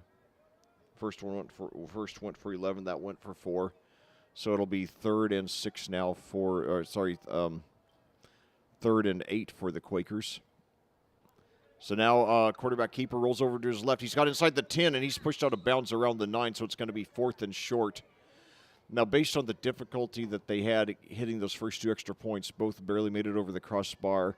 I doubt they would go for a field goal here on 4th and 3 as they give Cole credit for 5 yards on that keeper. His 3rd keeper of the game. He's 3 for 20 now. Having a great game through the air as well. Looks like the Quakers are going for it. Very big play for the Franklin defense, trying to stay in this game. They'll be in the thick of it, if they take over, with over a quarter to go, only trailing by 6. So 3 receivers to the left, 1 to the right. Now a handoff. I think he's a yard short. Let's see. That was Werich there. I think he picked up 2. He needed 3. They might do a measurement, but That was only 3rd down, Leck. oh, okay. Okay. Sorry, I lost The track. board, they don't do the downs on the board for us in the JV game, so we got to go. Oh, okay. Oh, yeah. Oh, no, you're right. Oh, I thought so, yeah. I guess the guy was maybe a little slow on flipping the thing over there. People, the officials do, like I said, get pretty lax in JV ball. So Franklin lucky not to be down by 4 possessions. Now they're down by 1, and they take over at their own 7 or their own 8. 3:12 to go here in the third quarter, so now the pressure cranked up on the Quakers' defense here. Trying to avoid losing this game. Certainly they'd like to salvage a JV win after last night's varsity loss, where the Quakers were done in by 3 turnovers inside the Franklin 10. When one of them, Troy Larison, dove at the end zone when it was 21-6 in the third quarter. We were about to make it a 1-possession game. Larison dove at the end zone, fumbled at the 1, and Bo Baker of Franklin picked it up, took it all the way in for the touchdown, and all of a sudden what was going to be 21-13 turned into 28-6, and basically the game was over right there. So now handoff on a reverse. He's looking for somewhere to go. He's got a little bit of room. He gets up about 3 or 4. That was number 12 for Franklin. I believe that was his first carry of the game. Brandon Bonesteel. That's a heck of a name there. I'm sorry, Braden Bonesteel. First time I've ever heard that name. Sounds to be a football player and have the word "steel" in your name, that's pretty cool. So anyway, that was 4 yard there for Bonesteel. 2nd and 6 now for the Grizzly Cubs. 2:29 to go here in the quarter. Now handoff. And now he's got some room up the middle. He's got the first down and more inside the 20, spins around, and he finally dragged down around the 27. So that was a heck of an effort there.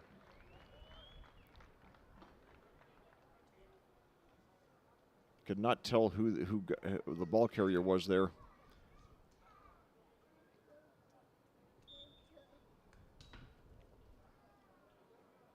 He took it up to the 26, so Franklin, threatening to stay in this game. 2:08 to go here in the third quarter of Plainfield 20, Franklin 14. Game 7 of 9 in the regular season. 2 more regular season games for the Quakers to tune up for the playoffs. They are 3-4. Last night ended their first 3-game winning streak in 7 years. And now they stop the player for a loss there. So it's going to be second and about 13 there. The Quakers, last night had they won, it would have been their first 4-game winning streak since all the way back in 2008. But as I said last night, if they do get a 4-game winning streak now, if they win their next 4 games, then the 4th game would be the sectional championship. So how sweet that would be. So anyway, second and 13 now for the Grizzly Cubs. He's swarmed, throws a pass. He's got a man open. He's got a completion for the first down. He's brought down around the 41 or 42. That was Henry Houston, who scored the only touchdown, or who scored a touchdown for the Grizzly Cubs, not their only one. He's brought down around the 42 or 43. Now they mark him at the 41. Seemed like that ball was in the air for a long time. Yeah, he really just lobbed it. It looked almost like something that, it's something like we would see when we did those 3rd and 4th grade championship games up in Fishers a few years ago. That's the kind of lob. But, he was that open, so, it worked out, and they picked up about 18 yards there. So 56 seconds to go and counting here in the third quarter. Franklin trailing by 6, trying to get back in this game. They have all 3 timeouts left. Looks like we could have another down to the wire thriller like we did in our last JV broadcast. And now a quarterback immediately runs up the middle when he gets the snap, takes it up about 3. So 37 seconds left. And we're sorry that there's so many players whose names we don't know, because this was supposed to be a freshman JV doubleheader today. However, Franklin did not field a freshman team, so they're playing some of their freshmen on the varsity team. Apparently Plainfield is too. So some of the guys, we don't have the freshman rosters, unfortunately. It's part of the annoying charm of doing these JV/freshman games. So 11 seconds to go in the quarter. Franklin hurrying up to get off another play before we move to the fourth quarter. 5 seconds now. 4, 3, 2, and they got the handoff. And another quarterback keeper up to the 45, 50. And he stays on his feet, gets the first down just inside Quaker territory. So when we come back for the fourth quarter, your score, Plainfield 20, Franklin 14. The Grizzly Cubs now in Quaker territory trying to take the lead. Let's thank our sponsors again: CCB Contracting, Geodis, Ganell Financial, Julia Burbridge, Remax Centerstone Plainfield, Kyle Burnfield Mortgage Lender at Flagstar Bank, Team Turley Fairway Mortgage, Bailey & Wood Financial Group, African Plum Home, MyITIndy at myITindy.com, I-70 Wrecker Service and Garage, BGW Construction LLC, Beacon Sign Company, Jeff Brown Photography, Karen Alexander Photography, and Whitlow's Towing. Well, back here at Plainfield, we're about to start the fourth quarter in this junior varsity game here in Week 7 of the season, with your Plainfield Quakers leading the Franklin Grizzly Cubs by a score of 20-14. Plainfield dominated the first half. We're up 20-8. Look, it should have been, at least 2 touchdowns and more than that, but the Quakers failed to finish off 2 drives that they started in Grizzly Cub territory, ended up turning it over on downs. And then Franklin started to get its rushing offense on track in the second quarter, and they've clawed their way back with 2 touchdowns to make it close. They start off the fourth quarter now first down and 10 at the Plainfield 49, trailing by 6. Both teams with all 3 timeouts left, so it looks like we're going to have a barn burner of a fourth quarter here in our last JV broadcast of the season. But we will be back with all of the remaining varsity games. That's a minimum of 3, hopefully 7. That's how many it'll be if Plainfield advances to the state championship game. But we got the 2 regular season games left, and then as many playoff games as we have. That's a minimum of 1, maximum of 5. Another quarterback keeper, so all of a sudden Franklin, 3 quarterback keepers in a row. This one goes for about 3 yards there. The quarterback is Isaiah Stoltz, 5'9", 150, but he's showing a lot of toughness here. Need to get him in the weight room, but... Well, I'll tell you, last night, though, John Shepard, he's one of the most impressive players I've seen all year. Not in talent, but in toughness. he probably will not be a Division I player because he just doesn't have enough athletic ability, but I think a lot of small colleges would love to have him because he's so useful for short yardage situations. And now a fourth keeper in a row. This time he's got a first down, breaks a tackle. A guy got a hand on the ankle, but he pulled up for about 3 more yards, gets it up to the 36, so another first down for Franklin. 9:16 to go. The clock will stop to move the chains. And now Plainfield now is going to have to really tighten things up there. We need to get a stop here. They mark him down at the 37. The clock moving again, 9:05 to go. Plainfield trying to hang on. They lead by 6. They've hit 2 of their 3 extra points in this game. And now they go very aggressively for a sack, and they got him for, I think he might have gotten back to the line of scrimmage. Maybe a 1-yard loss. But they really swarmed the quarterback that time. And I think, that was... If Plainfield had one flaw defensively last night, I thought they should have put more pressure on Franklin's freshman quarterback, their backup quarterback, who made, I believe, his first start ever last night. A small but nevertheless very pesky and talented guy by the name of Grayson Betts. Yeah, Grayson Betts, I keep forgetting. But Grayson, Greyson, and then Betts like Dickie Betts from the Allman Brothers Band. So, 1 receiver to each side, 8:09 to go here. 2nd and 10 for the Grizzly Cubs, trailing by 6. High snap, but he gets it. Now another keeper. He's got a hole up the middle past the 35 up to about the 32, so that's going to bring up a very critical 3rd and 5 for Franklin. 7:54 to go. And, if Franklin does not convert on this drive, Plainfield will have a chance to run off a lot of the clock, or hopefully at least induce the Grizzly Cubs to consume all of their timeouts. 7:40 to go now and counting. The Grizzly Cubs break huddle.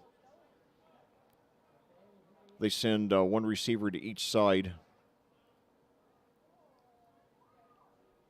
Stoltz doing a very good job at quarterback, almost like trying to take over the game by himself. And it's a very high snap. It goes over his head, but we got a flag and the play is whistled dead. And there's a penalty. Okay, good break for the Quakers. It's going to be a penalty against Franklin, so that'll back it up. I believe it was offsides. So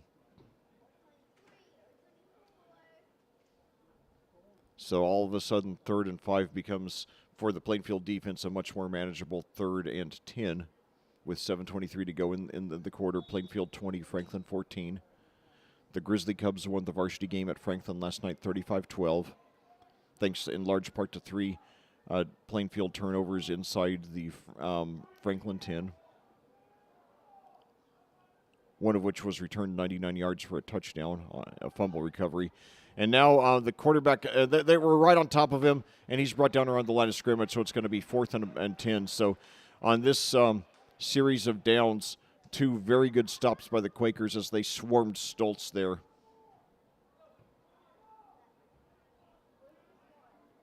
They gave him credit for a yard or so. So nevertheless, it's going to be 3rd and 8. So 6:40 to go and counting. Franklin will go for it. They send 2 receivers out to the left, 1 to the right. Franklin often sends out 3 receivers in both varsity and JV ball, but nevertheless usually rushes. They have a competent passing offense, but now Stoltz takes it, looks to pass, throws deep down the right side into double coverage, and it is nearly intercepted and dropped incomplete. So the Quakers take over, 6:17 to go. Usually the number 6 doesn't get me tongue-tied. Maybe it's the fatigue of commentating on back-to-back days. I don't know, but yeah, I love doing it. I'd do a triple header every day, 365 days of the year if I could, at least until my voice gave out. So anyway, Plainfield takes over now with a 6-point lead, 6:17 to go in the game.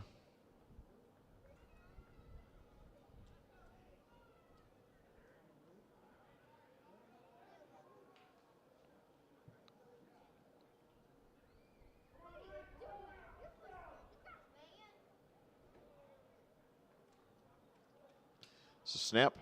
Quarterback drops back, plenty of time, throws deep down the right side, and it is overthrown. The intended receiver there was Marcos Rivera.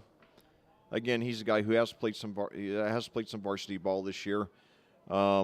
He is a junior, only 5'6", 165, but should be a prominent wide receiver on the varsity team next year following the graduation of Grant Irwin and Noah Hessing. Newell will have several important seniors, and now we got a penalty against the Quakers anyway.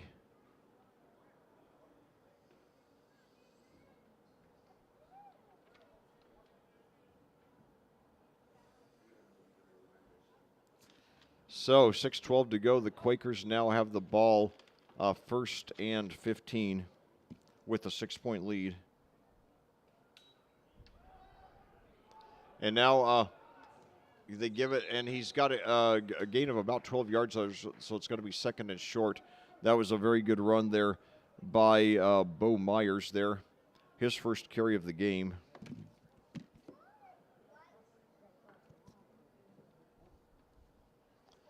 Give him credit for 12 there, so all of a sudden 2nd and 3, so good job overcoming that penalty. 6:06 to go. Now a handoff again, and he's got the first down up to about the 50, up to about the 45, and knocked out of bounds around the 43, so all of a sudden 2 big rushes by Bo Myers. There's a flag, though, Leck, back at the 45. Holding against the Quakers, so that one will be coming back.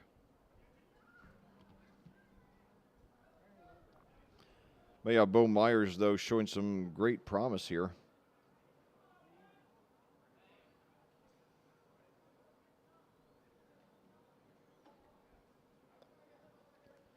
Mark it back to the 34 here.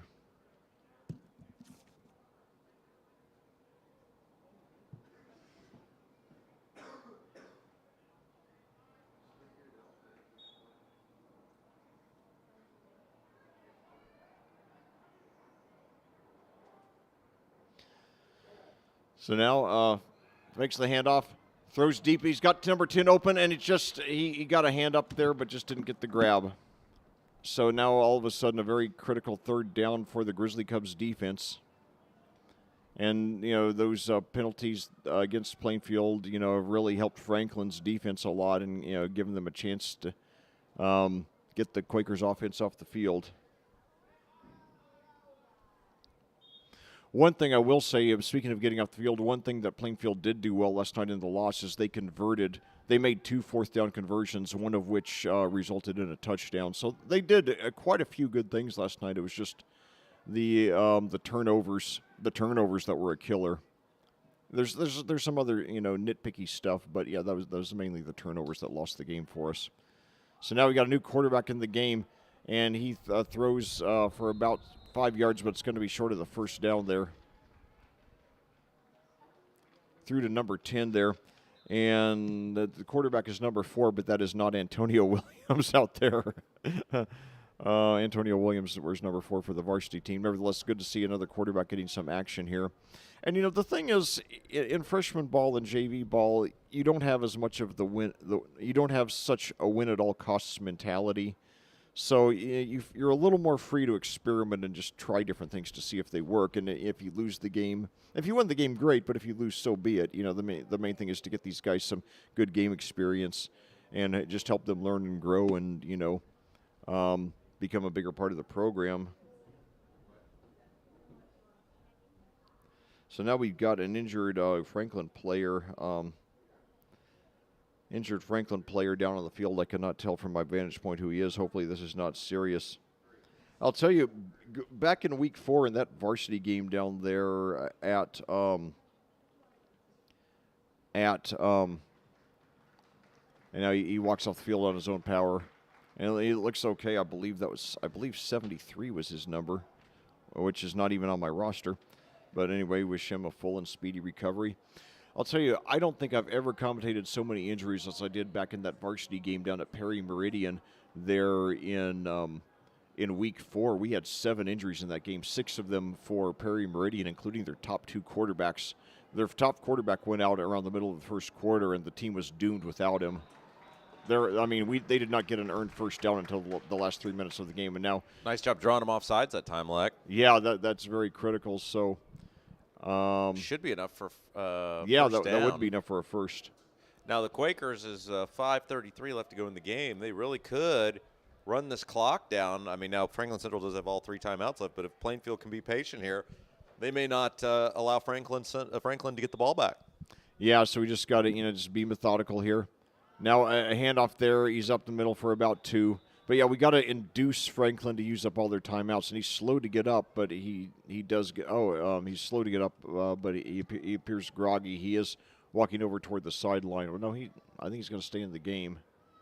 He looks like he wants to. And, yeah, he's staying in the game so far at least. So 5:09 to go and counting.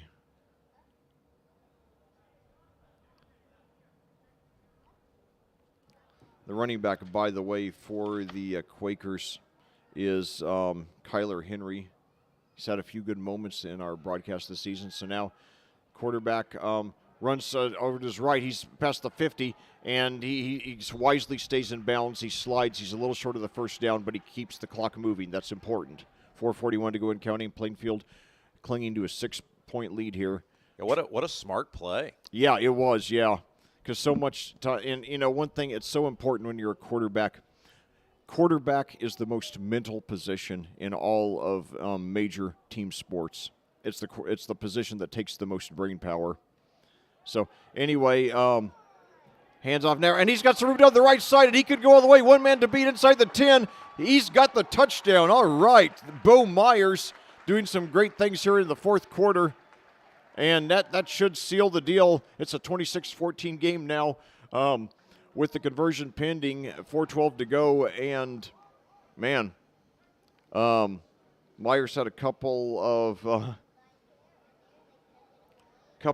good plays there. He had 2 carries for 12 yards earlier in this quarter, and now took that one about 50 yards. He found a little room on the right side and just went all the way down that line. He tight-roped it all the way to the end zone. So now Plainfield breathes a little bit easier. It looks like they've got this one now. Franklin still with all 3 timeouts, but very unlikely they're going to be able to overcome a 2-touchdown deficit this late in the game. And now a 2-point conversion. And they got it standing up. The quarterback takes it in for the keeper. So your score now, Plainfield 28, Franklin 14 with 4:12 to go. And right now let's take a look at what the other Hendricks County teams did last night. Starting off in Class 6A, Brownsburg apparently will hold on to the number 1 spot in the AP poll for the 4th consecutive week. Get ready for this.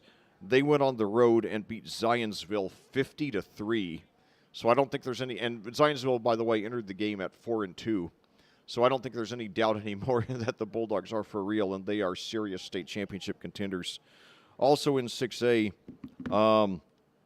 the other 6A team in the county, Avon, going in the opposite direction. Brownsburg is 7-0. Avon drops to a very painful 0-7 last night, although they did play pretty competitively with the number 10 team in the state, Westfield, losing by a fairly modest 35-21. Moving down to Class 3A, Tri-West, after suffering its first loss of the season to Lebanon last week and dropping 5 notches to number 10.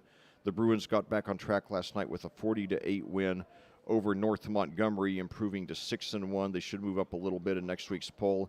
And then Danville, after the 2-4 start, got well last night with a 53-17 win over the Frankfurt Hot Dogs. And finally, Cascade dropped to 3-4 last night with a 34-28 home overtime loss to the Speedway Sparkplugs. So anyway, so now a good return up to about the 40. We do have a flag.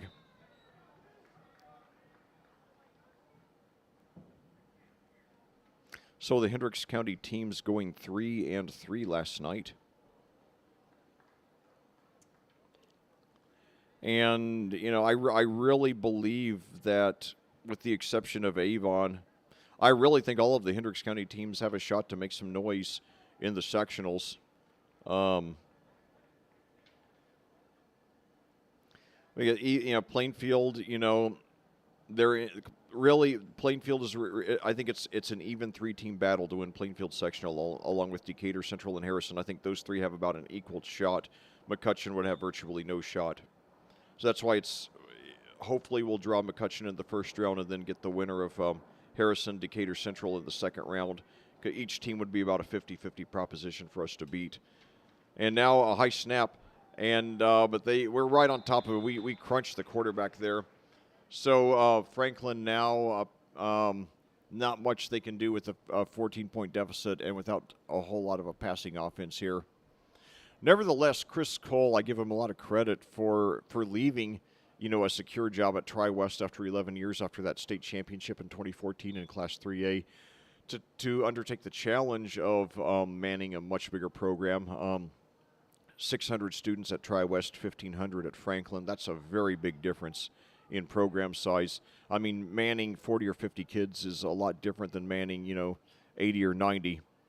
And in fact, several years ago, when as screen pass, knocked out of bounds with 3:16 to go in the game. A few years ago, I remember when Ben Davis had just won that sectional in 2017. Mike Kirchner, their head coach, made the odd move of dropping down to a 4A school, Mount Vernon, saying that at his age it was just too tough to man 120 kids, and he wanted to coach a smaller school. But then he turned around and took the job at Warren Central. So go figure. But anyway, two receivers to the left, one to the right, and now a short pass is dropped there. So Franklin now on fourth down. Apparently will punt here, and the Quakers, I imagine, will be pretty conservative when they get the ball back here. Plainfield, one thing that I've even neglected, I've noticed it, I've only mentioned it maybe 2 or 3 times on the year.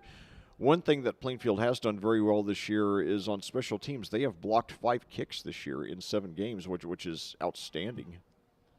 So, line drive punt, and it goes out of bounds. Well, it looks like it was going to go out of bounds, so it started taking a Plainfield bounce, and it's down at the 45 or 46.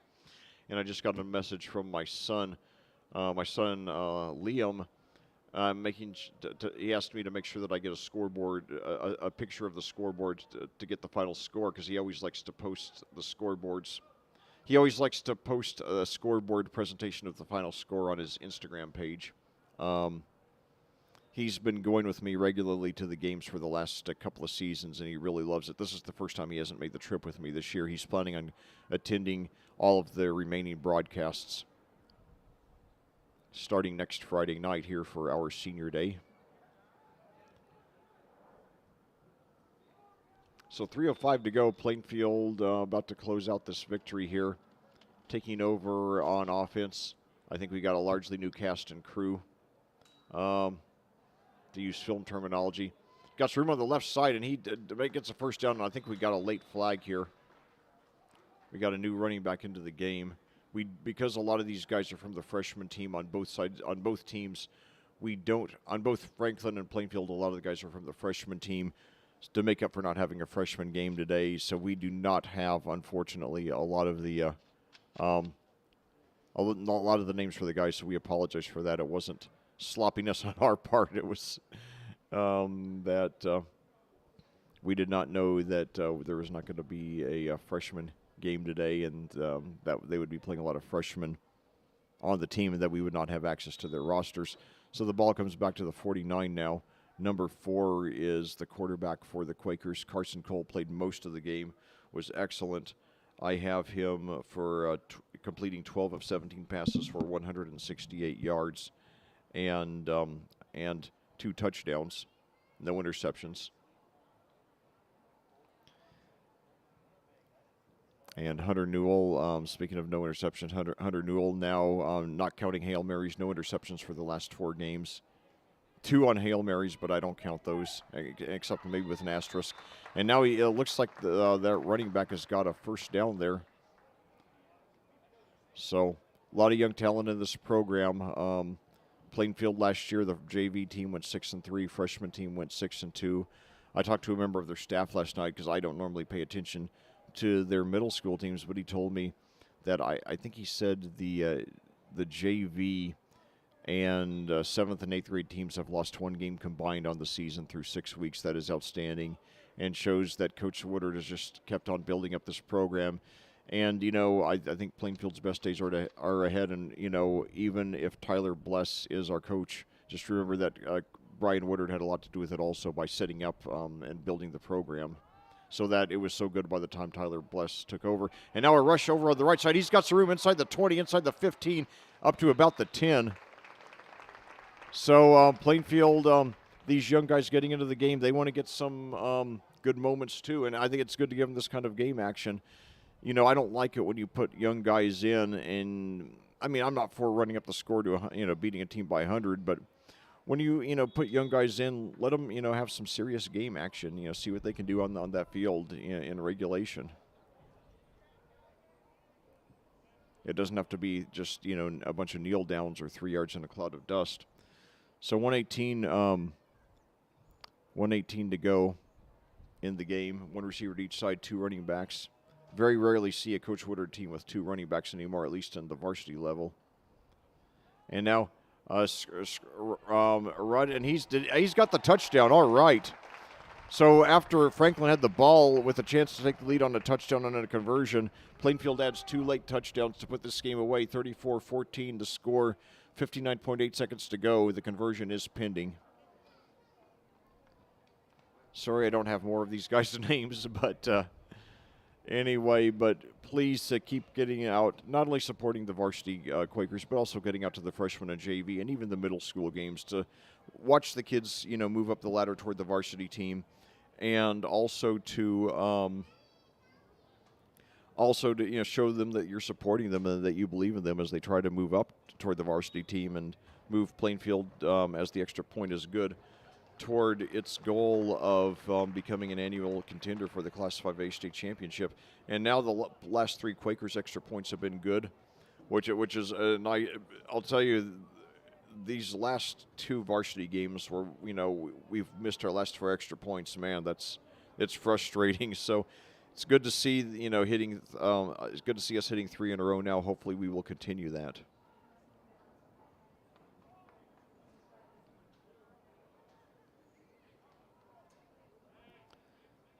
Tell you another thing I hope that I see in these last 2 regular season games from the Quakers and in the playoffs as well. I just like to see Hunter Newell throw deep. I think he was struggling with his confidence in the early games. It seems to be getting better now, but I'd like to see him throw deep more often, especially to Grant Irwin. I think those 2 can make some magic together. They have a few times, but I'd just like to see him do it like about 2 or 3 times as much. And if we start doing that and it starts working, then I think we're going to be a very tough team to beat down the stretch, and we're going to have a shot to win that sectional. So 35-14 now, your score. And it's a great kick, goes out of the end zone for the touchback.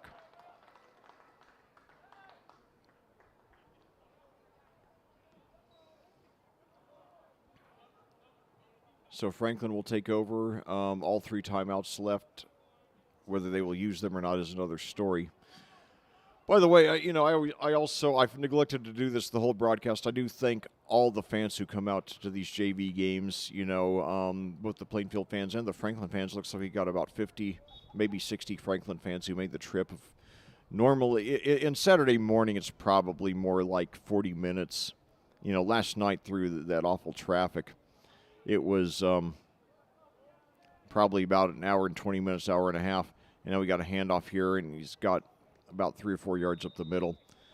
54 seconds to go and counting. I looked at the maps feature on my phone last night, and 465 was so bad that my son and I, we just took this obscure route. We drove east of the city and then down there, to Johnson County.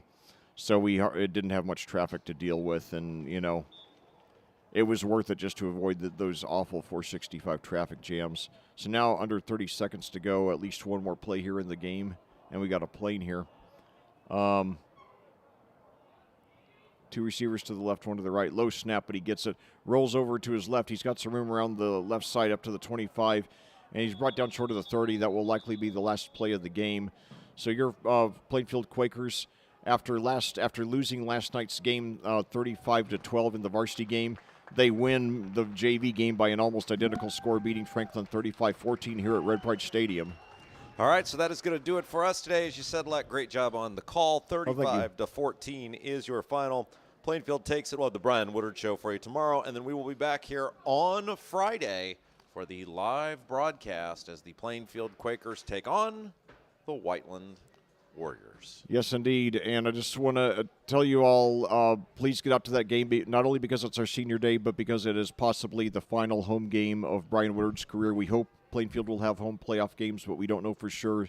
So let's get a packed house so we can all give Coach Woodard a big thank you, a heartfelt, much-deserved thank you for his 26 years of outstanding service to this program and to this school.